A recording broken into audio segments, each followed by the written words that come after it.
August 5th. Today, from the early morning, it was sunny. The heat was so intense that even in the shade, there was no escape from the relentless scorching rays. The wind barely stirred the leaves of the olive trees, frozen in stillness. And the sky was so bright and cloudless that it seemed as if an artist had spilled their paint across the heavens. The street thermometer showed 28 degrees Celsius. Only fans provided relief.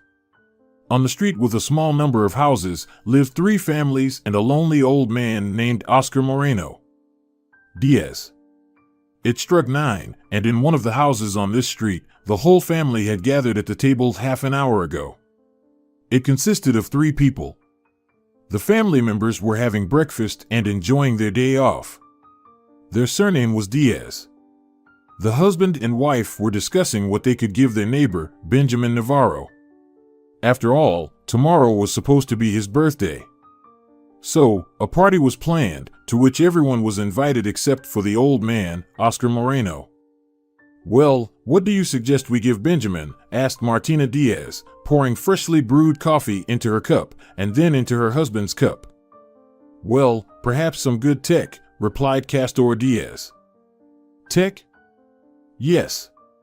I think he already has plenty of different gadgets," Martina laughed. "He seemed to enjoy photography." "Then maybe we should give him a professional camera," suggested Castor Diaz. "I think that's a good idea. Although he had some old camera before. But now he'll have a new one, and moreover, a professional one," said Martina. "Dominic, stop playing at the table." Martina shifted her attention to their 10-year-old son. "Are you going to eat today?" Dominic paused, but then resumed playing with his toy car. "Dominic, you need to listen to your mom," Castor said, handing him a newspaper. "Come on, eat." The boy glanced around to make sure no one was watching and gave a little meat from his breakfast to the dog, which was lying on the floor, sticking out its tongue from the heat. Dominic didn't always like to eat in the mornings, so he fed the pet. "Dominic, I see everything," the man said, still reading the newspaper. Then he quickly put it down and looked at his son. Castor smiled at him and brought the cup to his lips. At that moment, Martina approached the sink to wash the dishes. There was a window above the sink, overlooking the street. After a moment, Martina let out a short laugh and stopped washing the plates. "What's so funny?" Castor asked with interest, setting aside the newspaper and shifting his gaze from his son to his wife. "Oh, old man Oscar is out again. Wandering down the street and collecting empty bottles. He's humming something there too." Same old," Martina replied. Castor walked over to his wife, finding the scene equally amusing. They often observed the lonely old man, who lived in a house on the same street, wandering around and collecting bottles. Each neighbor, including the Diaz family, had their own habit, which they had long been accustomed to. This habit involved throwing garbage into his yard for a laugh. They knew for sure, the old man definitely wasn't offended. He didn't care. The old man had no wife, no children. He was 60 years old. All that was known about him was that he moved to this town in the early 2010s and settled in an empty house. He never wanted to make friends, but he didn't hold any grudges either. He was neutral, unlike his neighbors. He was doing just fine, or so everyone thought. But the neighbors saw him as a simple beggar, a ne'er-do-well with nothing going for him in life, just existing. They believed he had no interests, goals, or meaning in life. He seemed to them to serve no purpose and sometimes even irritated them with his presence. No one liked him. Yet, there was no apparent reason for such treatment. The old man hadn't done anything wrong. Except perhaps occasionally, at night, he enjoyed humming the same song while playing his guitar. He sang rather well, but even this small detail didn't endear him to the neighbors. Sometimes people need very little reason not to love someone unremarkable and ordinary. Where did he even get that guitar? The neighbors often wondered. Maybe he stole it from someone. That's probably it. Everyone nearby was also convinced that he was drunk every night. Not just on weekends or specific days and holidays. Every single night. Perhaps they drew this conclusion from his behavior. Oscar Moreno was just often cheerful and joyful. But whether he was truly drunk, no one could confirm. In the summertime, Oscar almost always wore the same clothes, pants, a shirt, and a straw hat. Does he ever buy new clothes for himself? No, what's the point? It was known that he hadn't worked anywhere for a long time. But no one knew what he did before, if he ever worked at all. This old man was both a mystery and a simpleton. Parents never let their children near him. For some reason, they had no trust in this old man. And all of this was fabricated by the neighbors themselves. There was no visible evidence that he was a bad person and that children should never be allowed near him. It just happened. People rarely liked ones like Oscar Moreno. But why? What will he teach them? What could he possibly teach children? How to collect the best bottles in the neighborhood and drink cheap alcohol, they laughed. But not everyone felt so categorically about this old man. There was only one person who didn't see anything wrong or awful in him. He didn't see a miserable beggar or a poor simpleton in a straw hat drinking at night. He simply saw a kindly old man playing good songs on his guitar. That person was Mateo Navarro. He was the son of Benjamin Navarro. Alonso. Pablo and Inés Alonso had just woken up. They were a young couple who had recently tied the knot. They were both 23 years old. They didn't like Mr. Moreno either. Look, darling. Moreno never misses a beat. Always collects his bottles right on time, the young woman said with a sharp tone. It seems he's really hard up if he's collecting them. Or maybe just bored. No family, no interests. Nothing, Pablo replied. Yeah, you're right.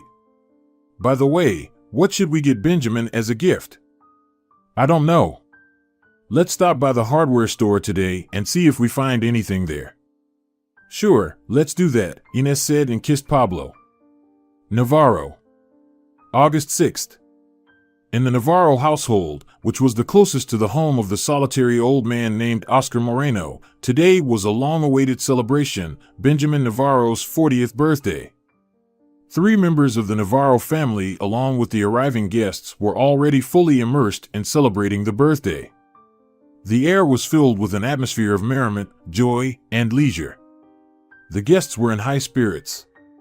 Everyone joked around and engaged in conversations on various topics. The table was adorned with various delicious dishes.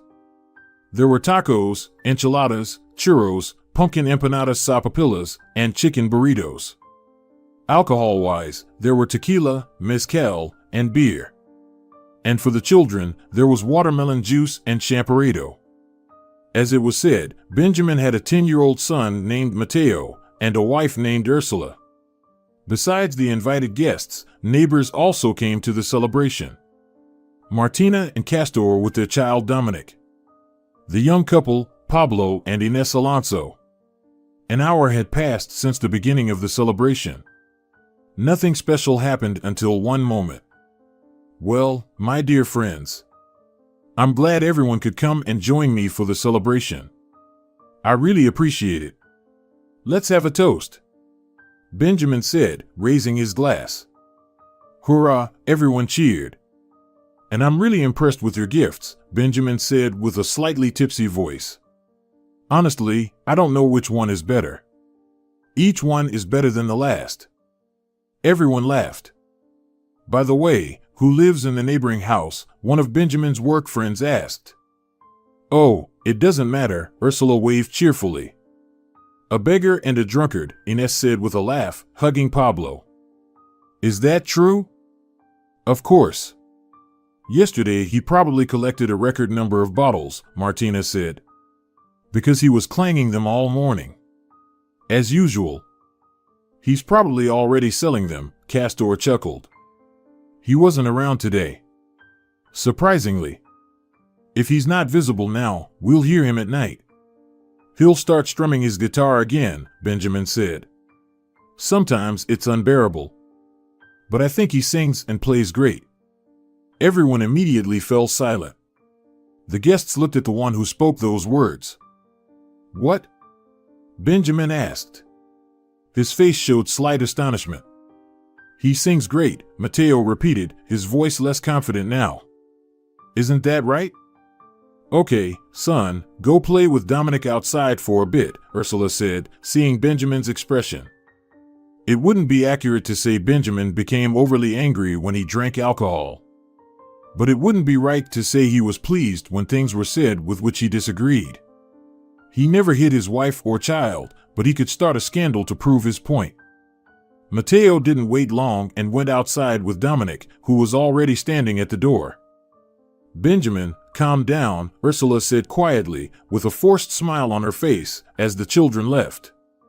"I'm calm," Benjamin fake laughed. Perhaps the guests believed it, but Ursula certainly didn't. She knew it wasn't true. "Well, if our son likes how that old man strums, then he likes it. It's his choice," Benjamin concluded, taking a gulp of alcohol. Listen. Maybe we should have another party soon. We'll gather in someone's backyard." Martina changed the subject. "We haven't done something like this together for a long time, except for today, of course." "I think it's not a bad idea," Ursula said. "And we're in too," Ines and Pablo agreed. Then everyone switched to discussing the next topic. "How are you?" asked Ursula, approaching her husband. He was now standing away from everyone at the table, pouring himself a drink. "I'm great. Just great. You're not going to be upset with your own son because of this nonsense, are you?" "No, I'm not. I told you, everything's fine." "I don't think so," Ursula said and returned to the guests. Another half hour passed. Surprisingly, the weather that day wasn't very sunny. And now it seemed like rain was imminent. The sky had already clouded over. Benjamin had almost completely forgotten about the whole situation and continued to enjoy his day, discussing something with his friends and colleagues. They had managed to discuss dozens of things already. When the rain began to gather, Dominic dashed back into the house to grab a drink. "Dominic, is it raining out there?" Ursula asked, seeing the boy. "No, but it's about to," he replied. "Then call Mateo into the house." Dominic didn't reply, nor did he go outside. He seemed to be in a daze. "Dominic, what are you waiting for? Go get Mateo." Dominic? "He's just talking to Oscar," the boy reluctantly replied. Only then did he realize that he could have just called his friend instead of saying that. "Oscar?" Benjamin asked. All the guests went outside. And now everyone finally saw the old man. Those who had never seen him before and those who saw him every day. He was standing next to Mateo near the edge of the road, closer to the Navarro's house. Both of them were chatting and laughing happily. "Oscar, what the hell are you talking to our kid for?" Benjamin shouted.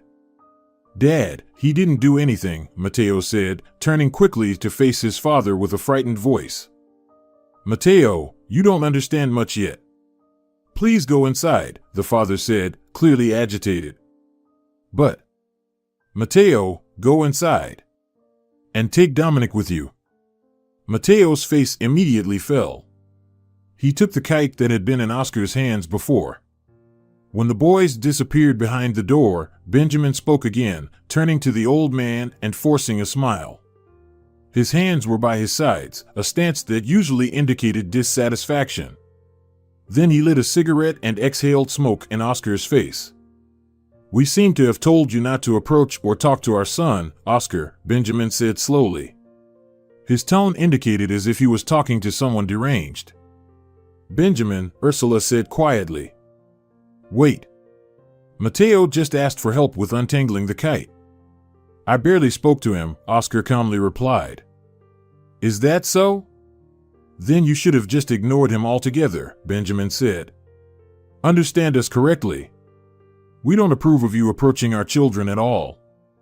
And of living here, in general." "And what's the reason?" Oscar asked calmly. "Tell me, why do you hate me so much? You want a reason?" Frankly, we just don't like you.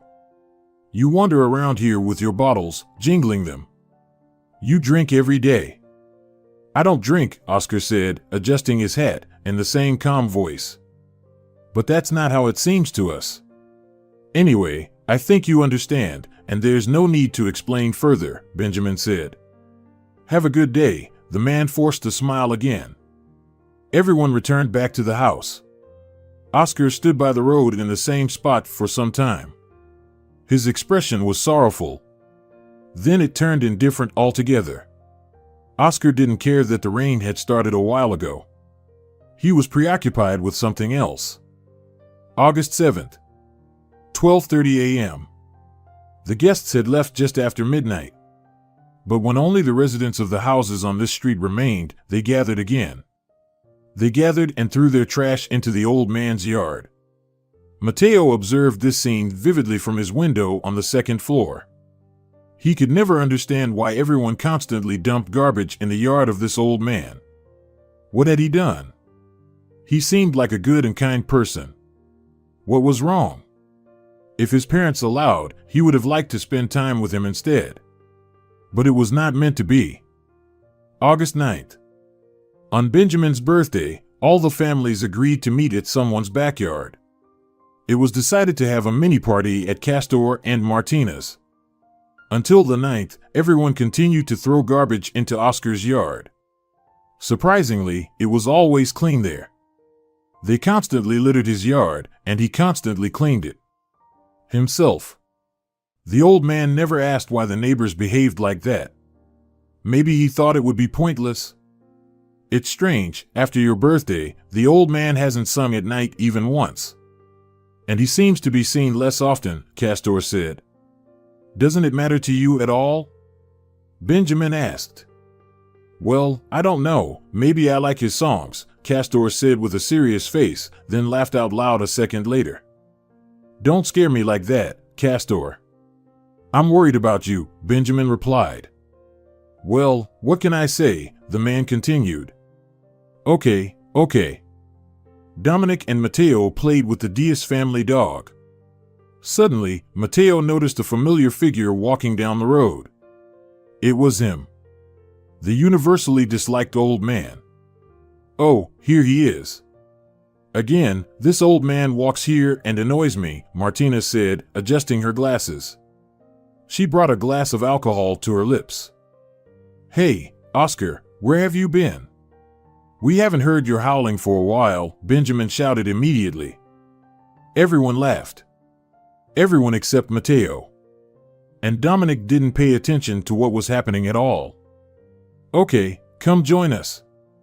We're having some sort of party here, Benjamin said, flipping a fajita steak on the grill. The old man approached a little closer. Here, don't be shy. Sit here. Mateo felt happier. He approached the table and took a tortilla. The boy looked at Oscar and smiled at him. The old man smiled back. What will you have? Juice, beer, tequila? Juice. Truthfully, I overreacted back then, and I don't deny it, Benjamin said, handing Oscar a glass of juice. I'm sorry. But unexpectedly, whether by accident or not, after the words were spoken, Benjamin spilled juice on the old man's shirt. Now it was completely stained. Oh, I'm so sorry. Everyone laughed again. At that moment, Mateo became sad again, and the smile vanished from his face. He seemed disappointed about something. August 10th. Ursula was returning from her vacation today, so she spent the whole morning getting ready for work. Meanwhile, Benjamin and Mateo were having breakfast in the kitchen. Dad, why do you always throw trash into Oscar's yard? Mateo asked unexpectedly. Benjamin set down his fork. Son, believe me, he doesn't care. We do it for fun and amusement, Benjamin replied, surprised by his son's question. But it seems to me he doesn't find it funny, said Mateo. And yesterday he didn't find it funny when you spilled juice on his shirt. Mateo, don't dwell on it. Did you want to visit Martina and Castor today? Play with Dominic? Benjamin decided to change the subject. Yes, I wanted to. Benjamin had never really thought about why they started throwing trash into Oscar's yard. But his little son, on the contrary, became interested in it. Mateo was already in Dominic's room. They were playing a board game. "Aren't you sorry for Oscar?" Mateo asked. "I don't even know. Mom and Dad are always talking about him like that." "Like what?" "Different things. Yesterday Dad spilled juice on his shirt. You saw it. I think he was really upset." "Probably. And on Dad's birthday, he yelled at Oscar for no reason." Mateo didn't talk about Oscar anymore, because it was clear that Dominic couldn't care less about him. At night, everyone woke up from loud noises. They all ran outside. It was Oscar setting off fireworks from his backyard. "Has this old man lost his mind completely?" Benjamin asked. "We need to call the police," Ursula said. At that moment, everything stopped. August 11th, 11:36 p.m. Mateo was suddenly pulled out of sleep by something. He woke up to bright flashing lights shining brightly from the street. The boy slowly got out of bed and approached the window. An ambulance was parked near Oscar's fence. Paramedics were carrying him on a stretcher. The old man himself was conscious. The boy was scared to see the ambulance. But then he quickly became relieved to see that Oscar was alive. Mateo debated for a long time whether to go to his parents and tell them about it. Apparently, they hadn't woken up yet. It was decided to tell them tomorrow. August 11th, 9 a.m. In the morning, the boy quickly went downstairs. His parents had not slept for a long time, but they were strangely silent. There was a fresh newspaper on the table next to them. Mateo wanted to talk about the old man, but he didn't have time. "How is this possible?" Ursula asked her husband. "I don't know, dear. We never knew anything about him, and now we're finding out such things from some newspaper." Alonzo's house. Pablo. "What, darling?" the guy asked cheerfully, entering the kitchen. But as soon as he saw Inez's face, the cheerfulness vanished from his face. "Pablo, was it really him?" Pablo slowly picked up the newspaper and read the article from beginning to end. "I never knew who he was. And it was him. It was the old man we constantly humiliated and threw garbage at. Inez. It was him. It was Oscar. Do you understand?"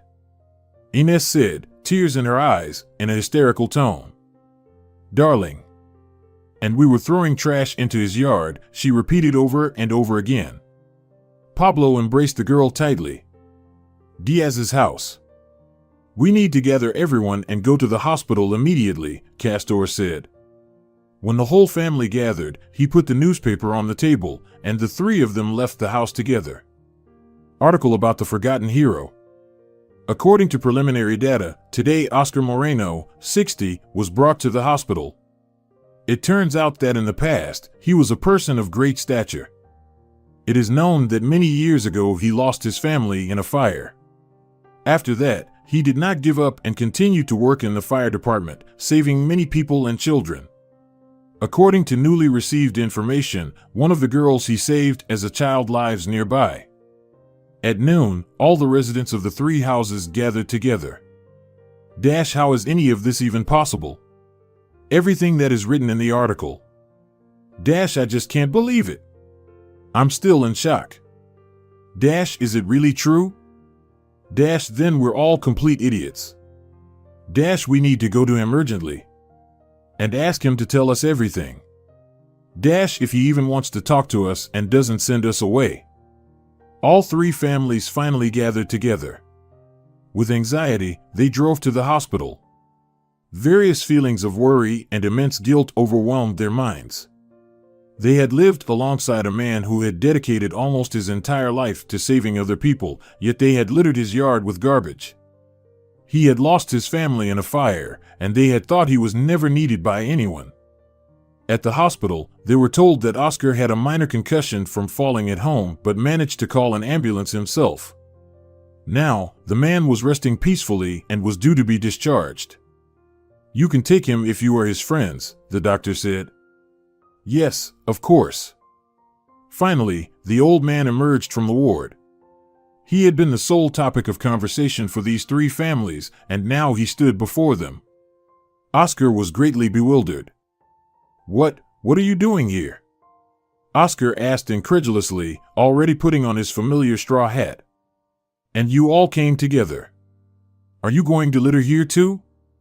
Oscar, we all know about you."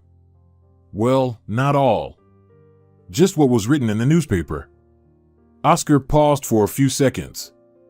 "So, what do you want?" "We want forgiveness. We're interested in knowing what happened to you." "Very interested." "Of course, if you want to tell us. And even if you don't forgive us, we want to know that you're okay. We'll never litter your yard again.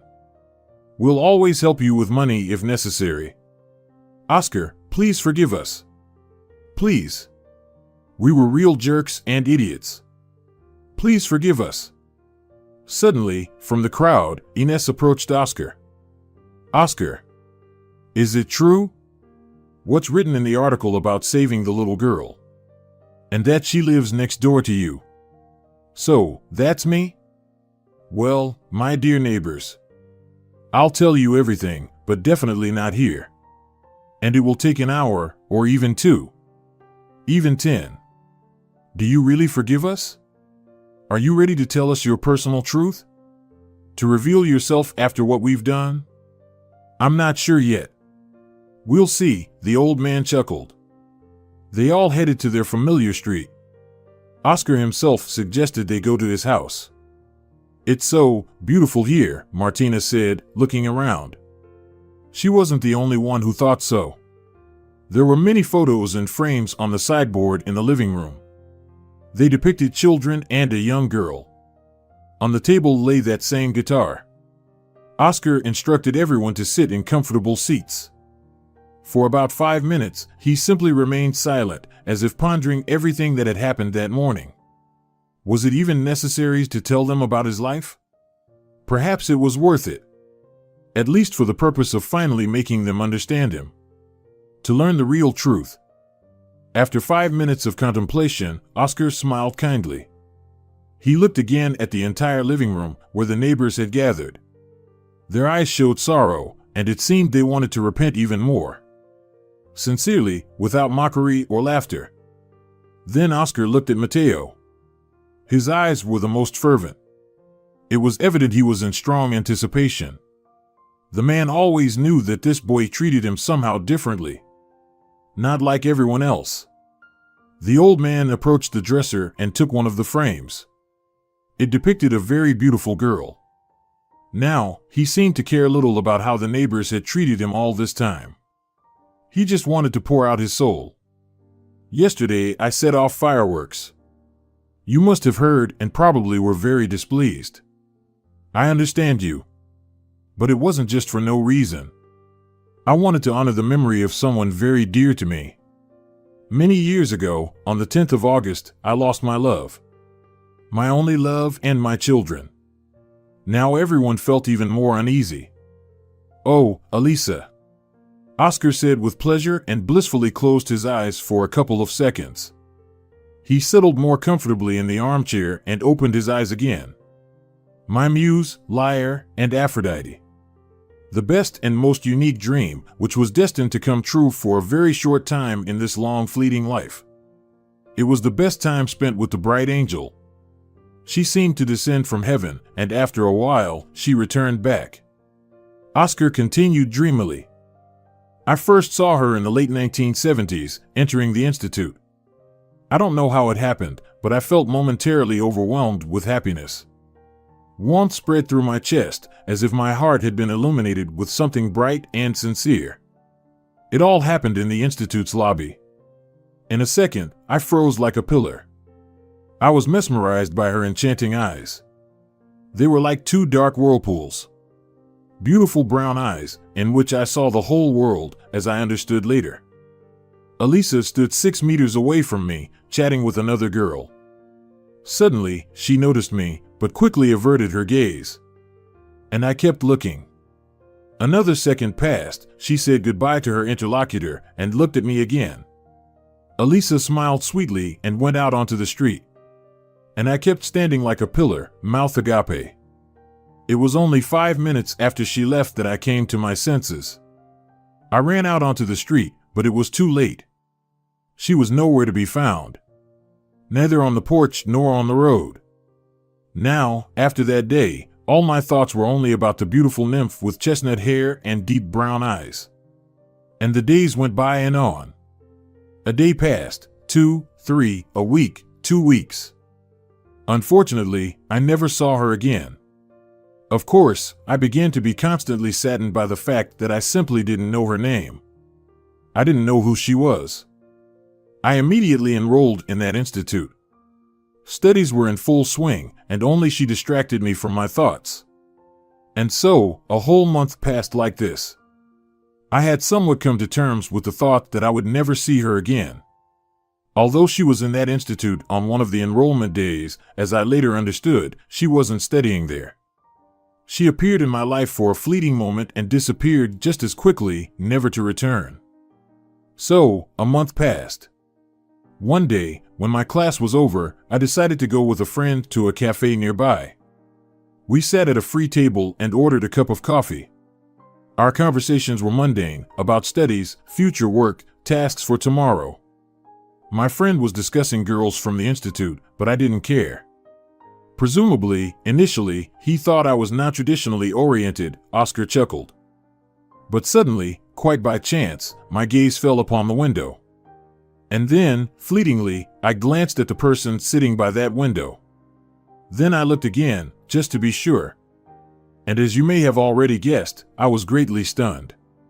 My excitement became so intense that my palms grew sweaty and my heart pounded twice as fast. My soul wanted to leap out with happiness, and a storm of emotions began swirling endlessly in my head. It was her. The mysterious and alluring stranger with enchanting eyes. She was engrossed in reading some book and smiling as sweetly as she did back then. As she smiled at me in the institute hallway. She hadn't noticed me yet, and I was too afraid to even move slightly. My mood instantly lifted, and I couldn't take my eyes off her. My friend Durant had stepped away to the restroom at that moment. And I pondered many times before approaching her. The whirlpool of endless thoughts overwhelmed me. She must have a fiancé. She's so beautiful, I thought. I didn't approach her while I was alone at the table. Finally, my classmate returned. He immediately noticed that I had been staring relentlessly somewhere and how pale my face had become. Durant also looked in that direction. "Do you know her?" he asked cheerfully. "No," I quickly replied. "But would you like to?" "Well, I don't know," I said hesitantly. "Then you do. She probably has a fiancé. She's so beautiful and, presumably, very smart." "You won't know until you try, my dear friend," he said, taking a sip of his coffee. "But, come on, go talk to her and introduce yourself. Otherwise, you'll regret it later. I can see how you're trembling, and look, your palms are already wet. Obviously, you're really taken by her." "I don't know." "I'll call her over now," Durant said, already turning towards her. He opened his mouth. "No," I exclaimed, closing my eyes to calm down. "I'll do it myself." And finally, I gathered my courage. Up to that moment, I had only had one relationship with a girl, so I wasn't skilled in these matters. And I had very little confidence back then. But still, I decided to approach her. I stood up from the chair and walked towards her on shaky legs. It felt like I was walking for 5 whole minutes, although it lasted less than a minute. Finally, stopping right next to her table, I smiled like a fool. She looked up. Through her eyes, I sensed that she remembered me as if. "Hello," she said calmly, smiling sweetly. I opened my mouth but couldn't greet her. I felt like a complete idiot. Looking into her eyes, I started drowning in them again. Would you like to sit down? There's space here. I sat at the table, right in front of her. Up close, she was even more beautiful. Good day, I said as if it wasn't my voice. All of this was due to nervousness. Did you want something? She asked with the same calm and steady voice. Me? No, I mean yes. Of course, yes. Yes, I wanted, I said and fell silent. I wanted to run out of the cafe so as not to embarrass myself anymore. I must have blushed so deeply at that moment that I resembled a tomato. Well, so what? She said slowly, still smiling. Her calmness and composure shook me. Actually, I coughed slightly. Actually, I wanted to get to know you. Very much. If you don't mind, of course, I added the last phrase in a quieter voice. She chuckled softly. All right. Let's get acquainted. All right, she said. What's your name? Oscar, and yours? Elisa. My heart wasn't pounding as fiercely anymore, and the atmosphere became much calmer and cozier. Now, it felt like I was next to something familiar and long known. It felt so good and warm inside. Elisa mentioned she remembered me. On the day we first met, she had stepped out onto the street. Elisa also admitted she waited for me to come out of the hall. Unfortunately, that didn't happen. So, she left. But now, we met again. What else could it be if not fate? In the end, we got to know each other successfully. It turned out she was also 20 years old, just like me. On that day, she was in the Institute's hall because her father worked there. Turns out, one of my professors was her father. Sadly, I had quite strained relations with him. For some reason, he didn't like me from the beginning. And later on, he was against his daughter associating with me. We didn't listen to him. We loved each other, dreamed, desired one another. We made plans and lived in each other. After our second meeting, I was sure and understood she was my true destiny. Nothing and no one would stand in our way. I realized I wouldn't love anyone else but her. After we met, we started spending a lot of time together. The 3rd, 5th, 10th, 20th meeting. Many more meetings and many more loving dates. She fell in love with me almost immediately. I thanked with all my heart the day I decided to invite Durant to the cafe, and I thanked him himself for pushing me to go and meet her. Elisa and I couldn't live without each other anymore. 6 months passed of wonderful, sweet life. And after those 6 months, we became like one. Every morning I woke up with the happy thought of seeing her, my best and beautiful Elisa. I loved everything about her, her hair, eyes, facial features, body curves, and bright soul. Elisa intoxicated me more than any high-proof alcohol. All I needed was this thought to love this life. And a year later, we finally began living together. We rarely had any quarrels, and if they did happen, they were over trivial matters. We quickly made up and went out somewhere. In general, a year and a half after we met, I did it. I gathered my courage and made her the desired proposal. We got married almost immediately. My parents lived in another city, and from Alice's parents, only her father was still against it, being a miser. On the contrary, her mother was happy for her daughter and our marriage. Now I had a wife, with whom we lived in our own house. My studies were at the highest level. I was studying to become a rescuer. I always wanted to help people in distress. And soon enough, I was able to combine studying and working. It was tough, but I managed. Often, on cold evenings, Alice and I loved to sing one song together. Perhaps you heard it while I was humming it, sitting in our house, Oscar chuckled. I'm sorry if it caused you any inconvenience. And on one of my birthdays, Alice gave me a guitar, the same one that's lying on the table now. She always liked how I played it for her. Her eyes were full of delight and sparkle. Besides the guitar, she also gave me this wonderful straw hat, the old man said, taking off the hat. On one ordinary day, we decided to go to an amusement park. We chose the Ferris wheel. And only when we reached the very top, Alice realized she was terribly afraid of such heights. So I held her as close to me as possible and suggested she just close her eyes. After that, I started quietly humming our favorite song to her. And Alice relaxed a little in my strong embrace. She could open her eyes again and fully calm down. Half a year into our married life, we found out that Alice was pregnant. Our happiness knew no bounds. It seemed like we were the happiest people on this planet. I felt uplifted again. Uplifted like on the first day of our meeting. At 23, I had the best job, a wife, and a child. Alice gave birth to a boy. We named him Adrian. Playing songs on the guitar wasn't enough for me. I started composing poems for my love. There was a whole box of them. When she read my poems, I listened to her voice with excitement. I also continued to cherish her and adore her to the core. After some time, Alice became pregnant again. A girl was born who was an exact copy of Alice. We named her Augusta. As it became clear earlier, we used to live in another city. Alice was involved in sewing various clothes and making jewelry. And as I mentioned earlier, I loved saving people. Working in the emergency services, I fervently believed that I was doing the best thing possible. So we lived together for a whole 6 years. 6 years soul to soul. 6 years of pure joy, happiness, and eternal pleasure. A life full of harmony and fulfillment.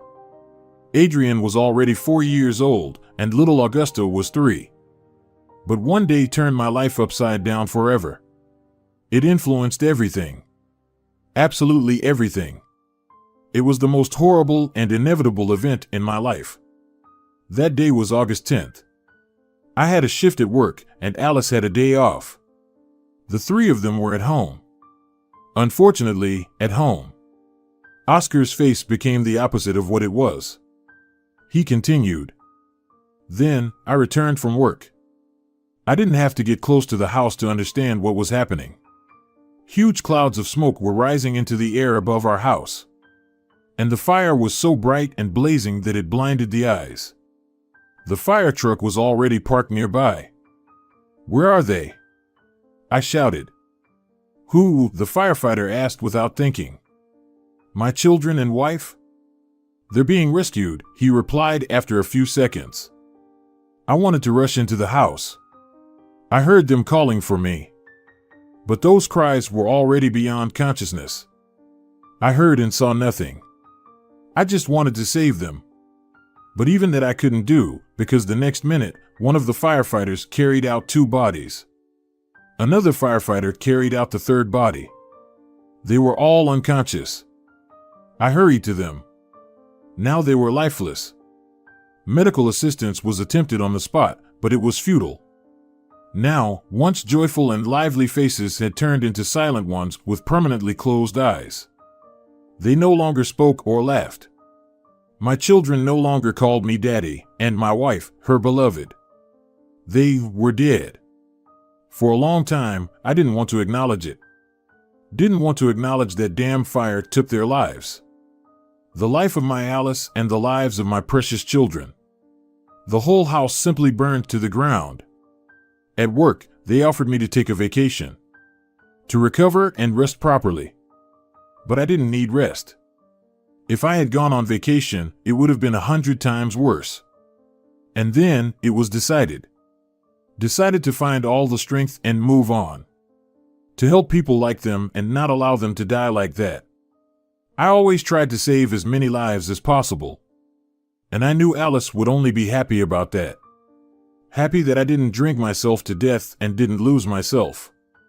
Happy that I continued to live on, even though it was with great difficulty. I continued to cherish and seize the best moments of this fleeting life. By age, I was already entitled to a pension. So I decided to leave that city forever. Never to return. I moved to different cities. One city, then another, and a third. Nothing suited. But then I stopped at this one. I no longer worked, lived on a pension. But one day I saw a house on fire. There were no firefighters yet. A girl was standing near the porch, begging for help. Please help. My little daughter is inside. Please. I didn't say anything. I rushed into the house, found the child, and pulled her out. It was you, Ines. Ines shed one tear, then another. Then she started sobbing and approached Oscar. She didn't say anything. She just hugged the old man tightly. He didn't expect this. And he was shocked again. I'm sorry, Oscar. Please forgive us. I was so stupid, Ines said through tears. And then Martina and Ursula joined her. Pablo, Benjamin, and Castor were in complete shock and regret. They pondered all this information. Undoubtedly, they felt very sorry for the old man. They all hated themselves for what they had done. I never thought you were a bad person, Oscar. Mateo ran up to the old man and hugged him. Thank you, my dear. Thank you. And let's fly a kite on the weekend. Well, I don't know. That's up to your parents. Mom, Dad, can we? The child asked hopefully. Of course, son, we can. Of course. Now, almost every weekend, neighbors loved spending time with Oscar Moreno. At every opportunity, they apologized for their terrible treatment of him. They helped him with money and no longer allowed him to collect bottles. In the evenings, they listened to his songs. On one of the holidays, Oscar and Mateo, as usual, flew a kite. The sky was azure and clear. You're my best friend, Mateo said. And you, Mateo. Forever my best little friend.